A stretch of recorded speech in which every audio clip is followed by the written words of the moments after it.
Welcome to the Logic Kids channel. Today we are going to learn about dung beetle. A dung beetle is a small insect that loves to collect animal poop, called dung.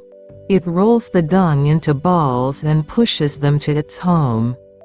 This might sound yucky, but dung beetles are very important for nature. Why are they helpful? Cleaning up. They clean up animal poop from the ground. Helping plants grow. They bury the dung, which helps plants grow by making the soil healthy. Food for their babies. They use the dung as food for their young ones. Fun fact: dung beetles are so strong they can push balls of poop many times heavier than their own weight. That's like you pushing a car all by yourself.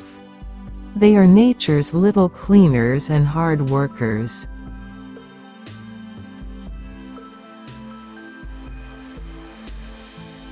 Thank you for watching my video. Please subscribe to my channel.